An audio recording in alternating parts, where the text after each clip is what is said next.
और चलिए अब बात करेंगे राजनीति में शुद्धिकरण को लेकर हो रही सियासत की। जी हां, 25 सितंबर को बीजेपी विधायक बाल मुकुंदाचार्य के पार्टी में शामिल हुए कांग्रेस पार्षदों का कथित शुद्धिकरण नया विवाद खड़ा कर गया है। कांग्रेस ने शुद्धिकरण की प्रक्रिया को एक नाटक करार दिया है। ये रिपोर्ट देखिए।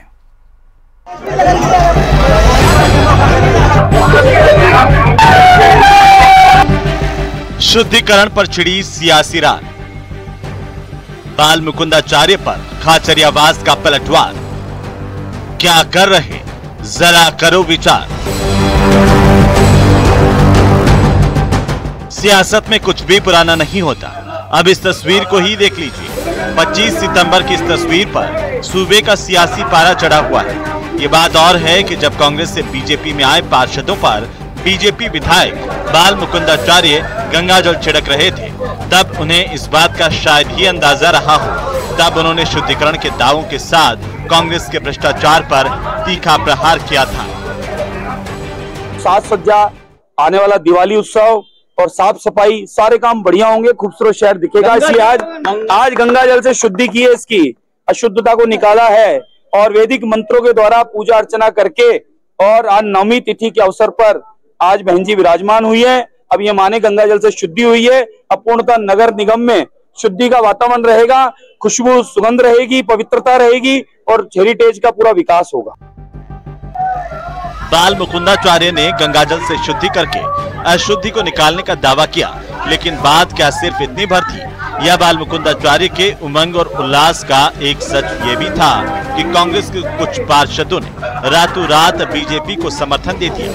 दरअसल मुनेश गुर्जर को भ्रष्टाचार के मामले में मेयर पद से हटाए जाने के बाद कुसुम यादव को कार्यवाहक मेयर की कमान सौंपी गई, जिस पर कांग्रेस पहले से ही खार खाए बैठी थी। रही सही कसर हवा महल से बीजेपी विधायक ने पूरी कर दी। इसीलिए कांग्रेस ने कथित शुद्धिकरण पर बाल मुकुंदाचार्य को आड़े हाथों ले लिया। बार हमने हेरिटेज में 2 बार बर्खास्त किया। उसके बाद एसीडी का केस चल रहा था। एसीडी ने आज के करीब 5 महीने पहले अभियोजन स्वीकृति मांगी इस भारतीय जनता पार्टी की सरकार से कि भाई एंटी करप्शन डिपार्टमेंट ये मानता है कि हेरिटेज का ये पदाधिकारी जो लोक सेवक है ये भ्रष्टाचार में शामिल है और प्रमाणित मुलजिम माना। उसके बाद मुख्यमंत्री के साथ फोटो आ रहे हैं, मंत्री के साथ फोटो आ रहे हैं। मैं चैलेंज कर रहा हूं, मैं राजनीति से इस्तीफा दे दूंगा यदि वो फोटो नहीं है। मंत्रियों के साथ घूम रहे हैं हेरिटेज का लोक सेवक और सब उसके साथ मिलकर घूम रहे हैं। जब हाईकोर्ट में परिवादी गए जिनके साथ करप्शन हुआ, उन्होंने जाकर कहा साहब ये आप क्या कर रहे हो। कांग्रेस छोड़ बीजेपी में आने वालों का शुद्धिकरण नया नहीं है। इससे पहले 13 सितंबर को प्रदेशाध्यक्ष मदन राठौड़ ने भ्रष्टाचार के आरोप में जेल जा चुके पालिका अध्यक्ष के बीजेपी में शामिल होने पर उनकी तुलना महर्षि वाल्मीकि से कर दी। उन्होंने तो यहाँ तक कह दिया था कि जो पहले का पाप है वहाँ छोड़ के आए और बीजेपी में आके पुण्य प्राप्त करें।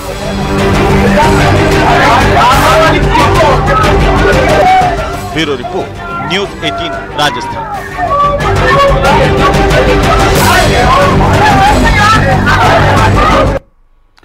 तो वहीं जयपुर के हेरिटेज नगर निगम में जीती हुई बाजी हार गई है कांग्रेस पार्टी। यहां कांग्रेस ने बहुमत के बावजूद न सिर्फ मेयर पद खो दिया, बल्कि हाथ के सिंबल पर जीते करीब 12 पार्षद भी बीजेपी के पाले में नजर आ रहे हैं। एक दिन पहले भाजपा के प्रदेशाध्यक्ष को बिना शर्त समर्थन का पत्र देकर आए कांग्रेसी पार्षद आज मेयर के पदभार ग्रहण समारोह में भी फूल और बुके लेकर के पहुंचे और ये कहते नजर आए कि हम विकास के साथ हैं। नगर निगम हेरिटेज के सियासी गणित को देखें तो यहां पर 50 का संख्या बल बहुमत साबित करने के लिए चाहिए था। पहले बीजेपी का आंकड़ा 42 पर अटक गया था। अब करीब 1 दर्जन कांग्रेसी पार्षदों का खुला समर्थन मिलने के बाद मामले में कांग्रेस की ओर से फ्लोर टेस्ट की चुनौती देने की संभावनाएं न के बराबर हो गई हैं।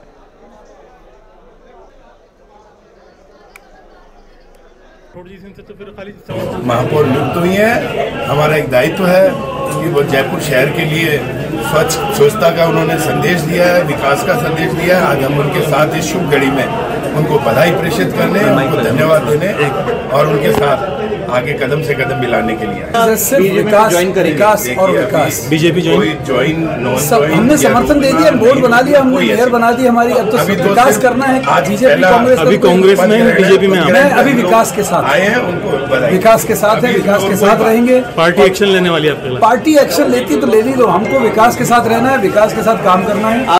बीजेपी को लेकर कोई समस्या नहीं हो, इस सब के लिए हम हेरिटेज के साथ मिलकर के पूरा प्रयास करेंगे और जयपुर का एक ऐतिहासिक वैभव रहे।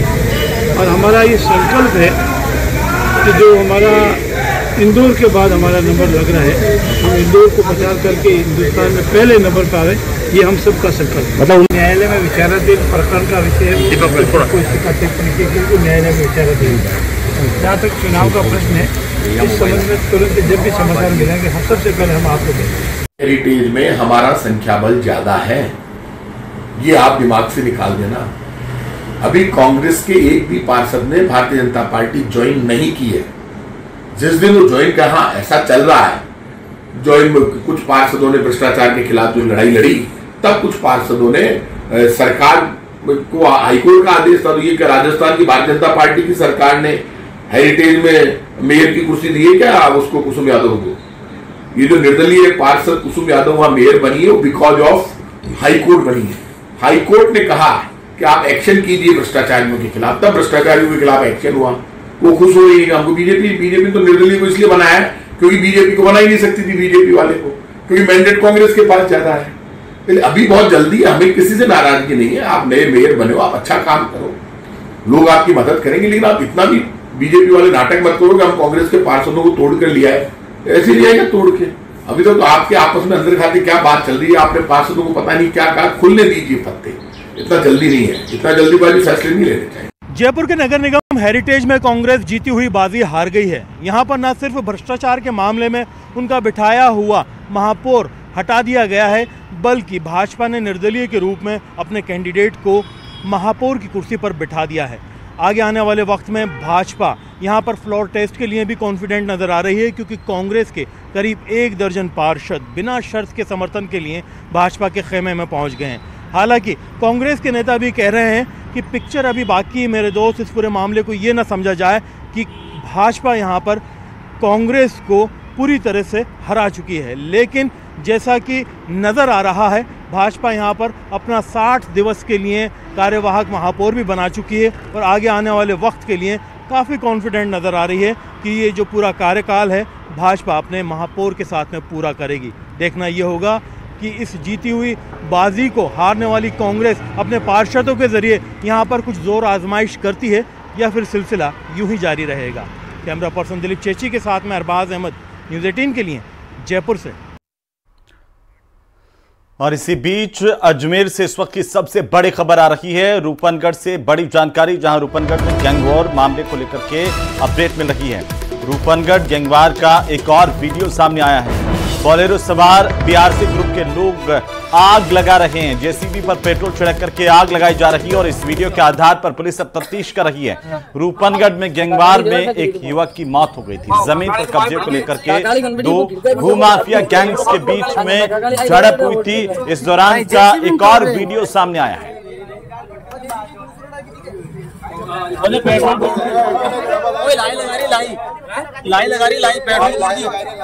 जो रूपनगढ़ कभी बजरी के लिए जाना जाता था, वो रूपनगढ़ आज गैंगवार के लिए जाना जा रहा है। अजमेर के रूपनगढ़ की तस्वीरें कई सवाल खड़े कर रहे हैं।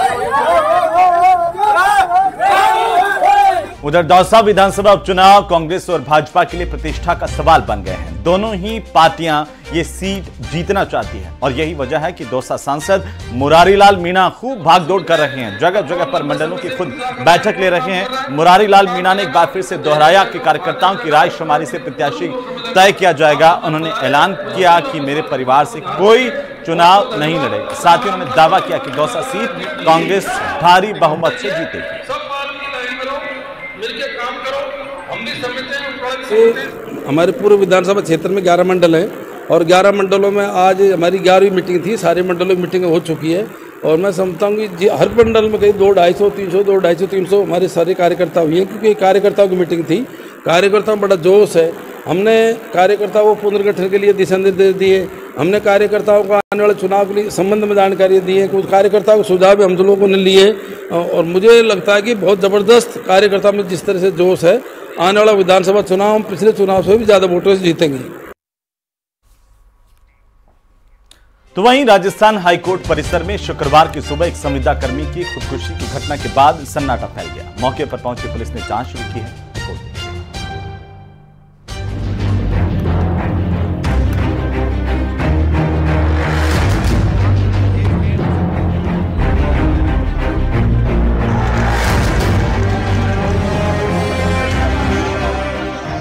जयपुर स्थित राजस्थान हाईकोर्ट की बिल्डिंग में एक युवक की खुदकुशी से हड़कंप मच गया। शुक्रवार सुबह जैसे ही संविदाकर्मी मनीष कुमार सैनी के सुसाइड की खबर फैली, पूरे परिसर में सनसनी फैल गई।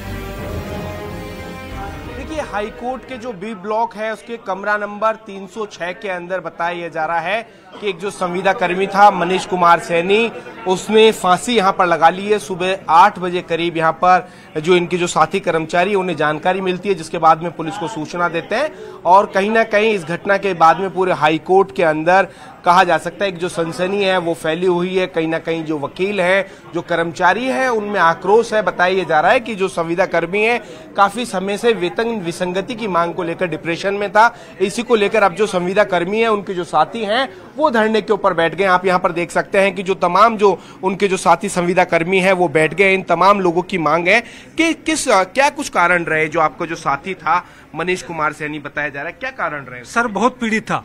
4400-5600 रुपए में क्या होता है। हम हाई कोर्ट से केस जीत गए, सुप्रीम कोर्ट में चले गए, वहाँ सरकार SLP लगा दी। एक तो उसको विड्रॉ की जाए, एक मनीष के परिवार में से किसी को सरकारी संविदा पे नौकरी चाहिए, 1 करोड़ रुपए चाहिए। मनीष की खुदकुशी के बाद आनंद फानंद में मौके पर पहुंची पुलिस ने जांच शुरू कर दी। मनीष कुमार दौसा का रहने वाला था। सहकर्मियों का आरोप है कि मनीष पिछले कई सालों से वर्कलोड और वेतन विसंगति से जूझ रहा था, जिसे लेकर उसने कई बार कोर्ट के समक्ष अपनी बात भी रखी थी, लेकिन उसे इंसाफ नहीं मिला। मामला यह है कि वर्कलोड का ज्यादा है और जहां तक सैलरी का है, ये 20 साल से कॉन्ट्रैक्ट पे काम कर रहे हैं। गवर्नमेंट का रूल्स है, RSR में ये 10 साल जिनके रेगुलर सर्विस हो जाती है, we are entitle of the regular employ. तो इनको तो 20-20 साल हो गए। DBC इनका जजमेंट फेवर में है। गवर्नमेंट की इंटेंशन थी कि गवर्नमेंट SLP सुप्रीम कोर्ट में फाइल कर दी, तो इनका इंटेंशन ये है कि इनको कहीं न कहीं किन्हीं भी कारणों से रेगुलर नहीं किया जाए, टॉर्चर किया जाए, पनिशमेंट किया जाए, इनसे लेबर है ना, लेबर के रूम में काम किया जाए। तो इनका वर्क दबाव, रात के 11 बज रहे हैं, सुबह 5 बजे आ रहे हैं। बांदीकुई से व्यक्ति बंदा डेली अप डाउन कर रहा है, यहाँ 6 बजे आकर के 7 बजे आकर के काम कर रहा है। तो इसका मतलब काम के प्रति तो उसकी निष्ठा है ही, ईमानदार तो ये है। मनीष के परिजन और साथी संविदाकर्मी मुआवजे की मांग को लेकर हाईकोर्ट परिसर में धरने पर बैठ गए। मनीष सैनी के परिवारजनों की तरफ से राज्य सरकार से मांग की जा रही है। ये मैं बता रहा हूँ आपको। पहला है, मृतक कर्मचारी मनीष सैनी की पत्नी जो कि स्नातक है, उसको सरकारी नौकरी दी जाए। दूसरा है, मृतक कर्मचारी मनीष सैनी के बच्चे, माता पिता के पालन पोषण के लिए 1 करोड़ रुपए की सहायता राशि का पैकेज दिया जाए। तीसरा, मृतक कर्मचारी मनीष सैनी के बच्चों को स्नातक तक मुफ्त शिक्षा प्रदान की जाए। चौथा है, मृतक कर्मचारी मनीष सैनी के द्वारा कारित उक्त घटना की पुनरावृत्ति किसी अन्य कर्मचारी के द्वारा नहीं की जाए। इस बाबत राज्य सरकार के द्वारा महाधिवक्ता कार्यालय के कर्मचारियों के विरुद्ध माननीय सर्वोच्च न्यायालय में लंबित जो SLP है, याचिका है, उसको अविलंब वापस लिया जाए। पुलिस प्रशासन का कहना है कि अभी तक मनीष कुमार सैनी के सुसाइड के पीछे की वजह पता नहीं चल पाई है। फिलहाल पुलिस ने शव को पोस्टमार्टम के लिए भिजवा दिया है और आगे की कार्रवाई में जुटी हुई है। न्यूज़ 18 राजस्थान के लिए जयपुर से रोशन शर्मा की रिपोर्ट।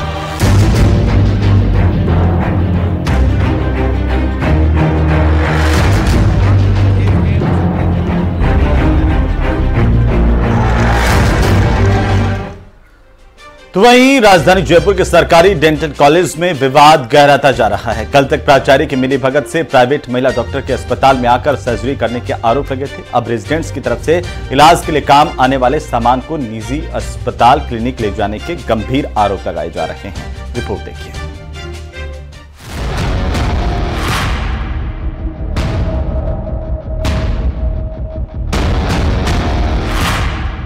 रूट कैनाल ट्रीटमेंट और दांत की फिलिंग करी जाती है, तो उसका सामान ओरल सर्जरी में किसी काम का नहीं है, लेकिन वो फिर भी ओरल सर्जरी में मंगाया जा रहा है और फिर वो डॉक्टर नेहा के क्लिनिक पे जा रहा है। यकीन नहीं हो रहा, सरकारी अस्पताल का उपयोग कोई निजी डॉक्टर अपने फायदे के लिए कैसे कर सकता है। पहली बार राजधानी के शास्त्री नगर स्थित सरकारी डेंटल कॉलेज में ये सब सुनने को मिल रहा है। यही नहीं, अब आरोप इससे भी ज्यादा लगने लगे हैं। रेजिडेंट्स ने यह आरोप लगाए हैं कि प्राइवेट डॉक्टर हमारे सरकारी अस्पताल में आकर सर्जरी करती हैं और इसकी शिकायत करने पर स्टूडेंट्स को फेल करने की धमकी दी जाती है। वह यहाँ गवर्नमेंट हॉस्पिटल की सर्जरी डिपार्टमेंट में खुद श्रम अपनी और मरीज भी करती है, सर्जरियाँ भी करती है, जिसके लिए वो योग्य नहीं है, उनके पास कोई डिग्री नहीं है। ये सब कार्य हमारे प्रधानाचार्य के संरक्षक में किया जा रहा है। जब हम सब ने इसका विरोध किया तो हमें फेल करने की धमकी देना और हमें मानसिक रूप से प्रताड़ित करना, ये सब कुछ किया गया है। तो इसके विरोध में जब हमारे डिपार्टमेंट लेवल पर कुछ काम नहीं हुआ, हमारे HOD की बात भी नहीं मानी गई। रेजिडेंट्स की स्ट्राइक के साथ ही अब फैकल्टी और प्रिंसिपल भी आमने सामने हो गए हैं। डेंटल कॉलेज में HOD डॉक्टर संकल्प मित्तल ने कबूला कि प्राइवेट प्रैक्टिशनर के आरोपों में कुछ हद तक सच्चाई है। उन्होंने कहा कि डॉक्टर नेहा बंसल का लगातार आना जाना रहता था, जबकि प्रिंसिपल डॉक्टर विनय कुमार ने कहा कि नेहा बंसल अधिकृत रूप से कुछ समय के लिए ऑब्जर्वर पद पर तैनात थी। उस दौरान उनका आना जाना रहता था। जो प्राइवेट प्रैक्टिशनर वाली बात है तो इसमें कुछ हद तक सच्चाई है कि प्राइवेट प्रैक्टिशनर यहाँ आते हैं, मतलब बेसिकली उनको तो ये कि प्राइवेट प्रैक्टिशनर से दिक्कत है, क्योंकि वो यहाँ आके सर के सानिध्य में कभी कभार वो देखा गया कि काम भी करने का होता है उनका।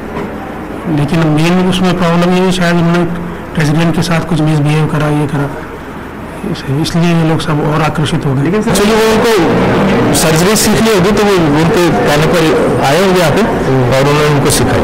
तो क्या ऐसे आप भी सर्जरी सीखा लगी यहाँ पर लाते थे? नहीं, ऐसा नहीं। तो फिर कैसा है? वो तो उनका वो ऑब्जर्वर रही थी यहाँ पर, ऑफिशियली ऑर्डर होता है ऑब्जर्वर में सीखने के लिए, उस दौरान उनको सिखाया। इन सब के बीच RUHS की गठित 3 सदस्यीय जांच कमेटी डेंटल कॉलेज पहुंची। अभी जो है सभी जो संबंधित पक्ष हैं उनको सुना जा रहा है और सबके एविडेंस वगैरह लिए जा रहे हैं। कमेटी जो है अब डिसाइड करेगी उन सब साक्ष्यों के लिहाज पे कि हमें क्या जो साक्ष्य कहते हैं उसके हिसाब से जो है उसके रिपोर्ट को जो रजिस्ट्रार साहब को सबमिट किया जाएगा। कब तक रिपोर्ट तैयार? पूरे घटनाक्रम से एक बात तो स्पष्ट हो गई है कि सरकारी डेंटल कॉलेज में बड़े स्तर पर गड़बड़ झाला चल रहा है। इसके अलावा 2 महीने पहले मिली शिकायत पर RUHS ने सख्त एक्शन क्यों नहीं लिया। बहरहाल अब देखना होगा कि RUHS जांच कमेटी की रिपोर्ट के आधार पर आखिर क्या एक्शन लेता है।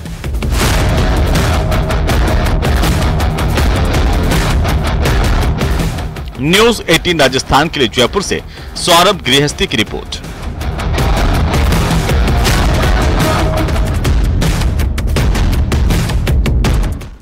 तो वहीं प्रदेश की सरकार सरकारी स्कूलों की गुणवत्ता को सुधारने के लिए लगातार पूरी कोशिश कर रही है, लेकिन स्कूलों में कुछ टीचर्स के रवैये हैरान करने वाले हैं। और ऐसा ही एक मामला आया है कोटा के पास राजकीय प्राथमिक विद्यालय रेतिया से, जहां पर एक टीचर स्कूल में तो मौजूद नहीं थे, लेकिन उनकी जगह पर रजिस्टर में दस्तखत जरूर मिले हैं।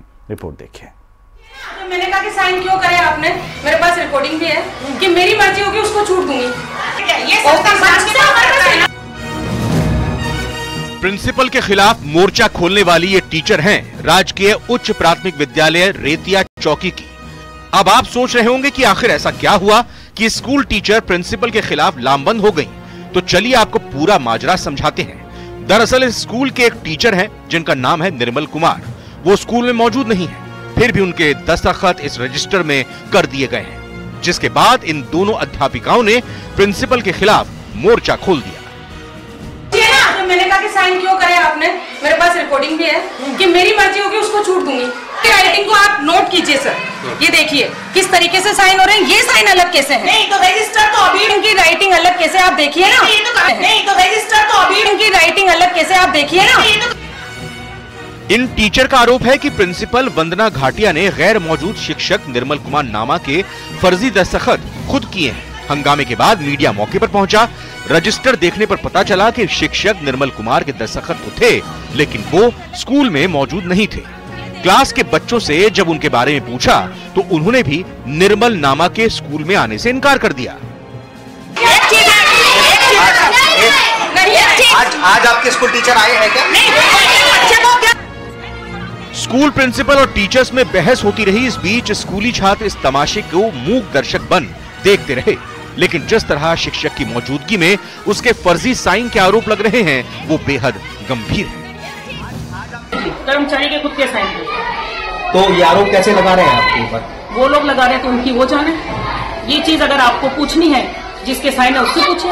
तो ये साइन किसके हैं? ये एचएम मैडम के साइन है। एचएम मैडम ने करे, मेरे सामने किए। आज आए वो टीचर एक बार नहीं भी आए, एक बार भी नहीं आया। कल भी आकर साइन कर चले गए थे। हाथ देके साइन मैडम ने किया। स्कूल टाइम में बच्चे वगैरह सब बता रहे हैं कि जब टीचर है ही नहीं तो साइन कैसे हो गए उसके ऑटोमेटिकली, जब हमने नहीं किए हैं। और अगर साइन कैसे कहीं जाता भी है तो वो लिखकर जाएगा मूवमेंट में। आज का उनका कोई मूवमेंट नहीं। शिक्षा मंत्री का गृह जिला है, शिक्षा सुविधाओं को सरकारी शिक्षा को बेहतर बनाने की पूरी कवायद है, लेकिन इस बीच में ऐसे हालात हैं कि सरकारी रजिस्टर में